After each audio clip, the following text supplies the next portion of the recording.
ഒരു മെസ്സേജ് വന്നിട്ടുണ്ടേ. ചേച്ചി, പിന്നിൽ നിന്ന് കുത്തുന്നവരോട് എങ്ങനെ പ്രതികരിക്കണം? മനഃപൂർവ്വം തകർക്കാനായിട്ട് ഓരോന്ന് കാട്ടുന്നു. പിന്നിൽ നിന്ന് കുത്തുന്നവരോട് എങ്ങനെ പ്രതികരിക്കണം എന്നുള്ളത് യഥാർത്ഥത്തിൽ പറഞ്ഞ് ഇത് മാത്രമല്ല, പല കാര്യങ്ങളും പ്രകൃതി തന്നെ നമുക്ക് പക്ഷികളിലൂടെയും മൃഗങ്ങളിലൂടെയൊക്കെ ഇതിൻ്റെ ഉത്തരങ്ങൾ നമ്മളെ കാട്ടാറുണ്ട്. സേ ഫോർ എക്സാമ്പിൾ, ഇപ്പോൾ പരുന്തിൻ്റെയും കാക്കയുടെയും കഥ എടുത്തു. വളരെ ശക്തനായിട്ട് പവർഫുള്ളായിട്ട് മൈറ്റി ആയിട്ട് ആകാശത്തിലൂടെ പാറി പറന്ന് നടക്കുന്ന പരുന്തിനെ ഇറിറ്റേറ്റ് ചെയ്യാനായിട്ട് പുറകിൽ നിന്ന് ഇങ്ങനെ ചൊറിയാനായിട്ട് കാക്ക എപ്പോഴും കൂടും. കണ്ടിട്ടില്ലേ നിങ്ങൾ? പക്ഷെ ഇത് വല്ലോ നമ്മുടെ പരുന്തിനെ ബാധിക്കുന്നുണ്ടോ? പാറി പറന്ന് ഒരു കൂസലും ഇല്ലാതെ പവർഫുള്ളായിട്ട് ഇങ്ങനെ പാറി പറന്ന് പരുന്ത് നടക്കും. പരുന്തിൻ്റെ പുറകെ വെച്ച് പിടിച്ച് പരുന്തിനെ ഇറിറ്റേറ്റ് ചെയ്യാനായിട്ട് പോകുന്ന കാക്ക കുറേ കഴിഞ്ഞ് ചിറകൊക്കെ ഇങ്ങനെ ഒടിഞ്ഞ് തളർന്ന് ഓക്സിജനൊക്കെ കിട്ടാതെ തളർന്ന് താഴെ വീഴും. എന്നിട്ട് വീണ്ടും പരുന്ത് എന്ത് ചെയ്യും? നോക്കി പുച്ഛിച്ചിട്ട് വീണ്ടും പറന്നു പോവും.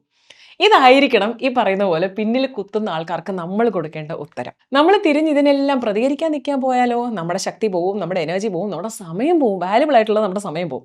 ഇതൊന്നും വേണ്ട. പാറി പറന്ന് നമ്മുടെ എയിമിലേക്ക് നമ്മൾ കുതിച്ച് കയറുക.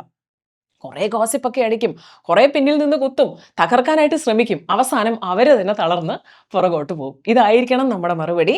സോർ high up like the eagle and just ignore all the negative factors in your life.